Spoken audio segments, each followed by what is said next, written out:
제18일 출애굽기 1장.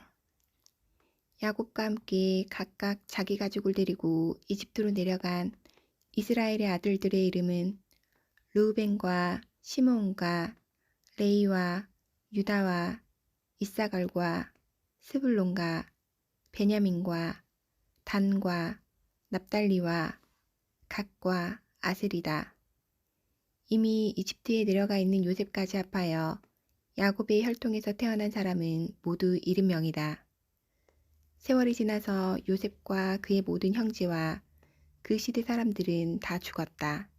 그러나 이스라엘 자손은 자녀를 많이 낳고 번성하여 그 수가 불어나고 세력도 커졌으며 마침내 그 땅에 가득 퍼졌다. 요셉을 알지 못하는 새 왕이 일어나서 이집트를 다스리게 되었다. 그 왕이 자기 백성에게 말하였다.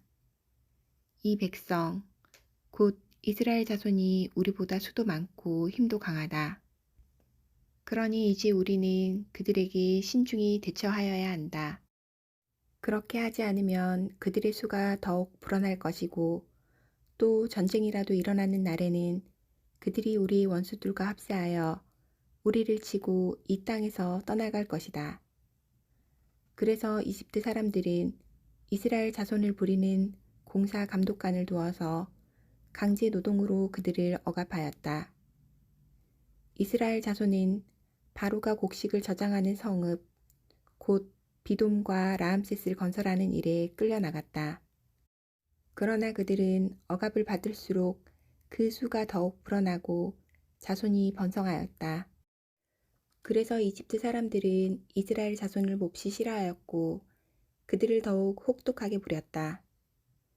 이집트 사람들이 흙을 이겨 벽돌을 만드는 일이나 밭일과 같은 온갖 고된 일로 이스라엘 자손을 괴롭힘으로 그들의 일은 매우 힘들었다.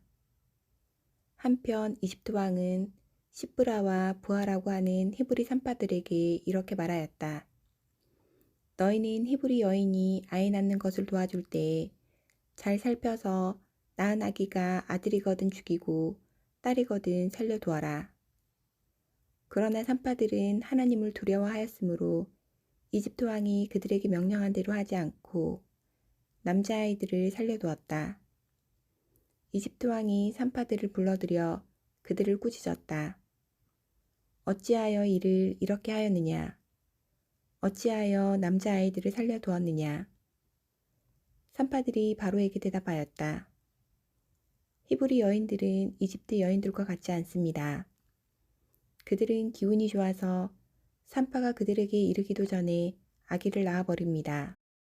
그래서 하나님이 산파들에게 은혜를 베풀어 주셨으며 이스라엘 백성은 크게 불어났고 매우 강해졌다.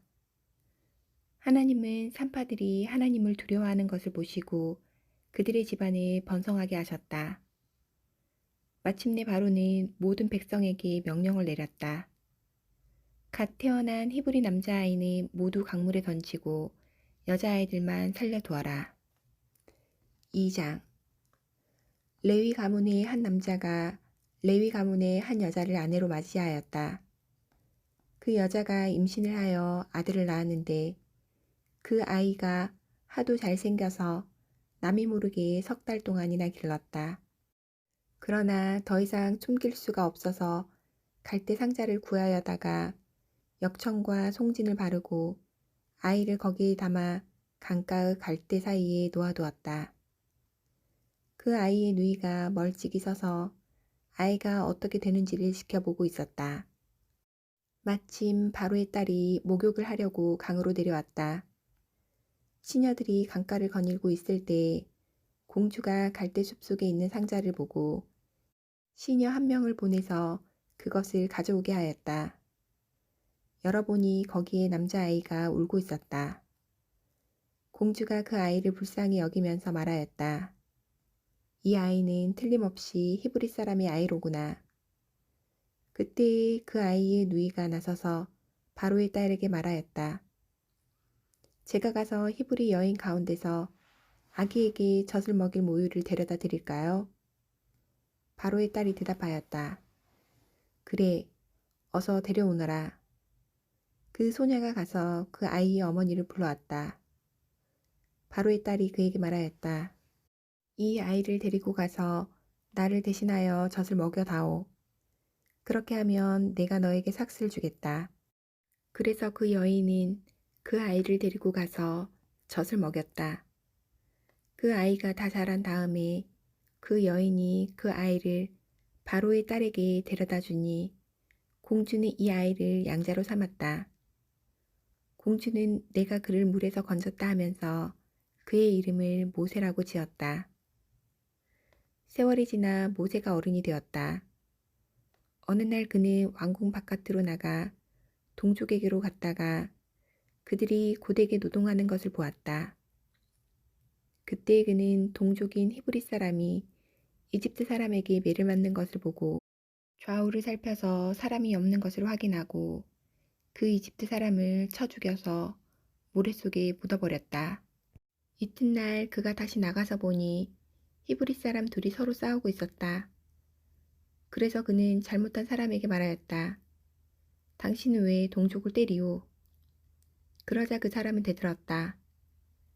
누가 당신을 우리의 지도자와 재판관으로 세웠단 말이오. 당신이 이집트 사람을 죽이더니 이제는 나도 죽일 작정이오. 모세는 일이 탄로난 것을 알고 두려워하였다. 바로가 이 일을 전하여 듣고 모세를 죽이려고 찾았다. 모세는 바로를 피하여 미디안 땅으로 도망쳐서 거기에서 머물렀다. 어느 날 그가 우물가에 앉아 있을 때이다. 미디안 제사장에게 7딸이 있었는데 그 딸들이 그리로 와서 물을 길어 구유에 부으며 아버지 양떼에게 물을 먹이려고 하였다. 그런데 목자들이 나타나서 그들을 쫓아버렸다. 그래서 모세가 일어나서 그 딸들을 도와 양떼에게 물을 먹였다. 그들이 아버지 르우엘에게 돌아갔을 때 아버지가 그들에게 물었다. 너희가 오늘은 어떻게 이렇게 일찍 돌아왔느냐? 그들이 대답하였다. 어떤 이집트 사람이 목자들의 손에서 우리를 구하여 주고 우리를 도와서 물까지 길어 양떼에게 먹였습니다. 아버지가 딸들에게 말하였다. 그 사람이 어디에 있느냐?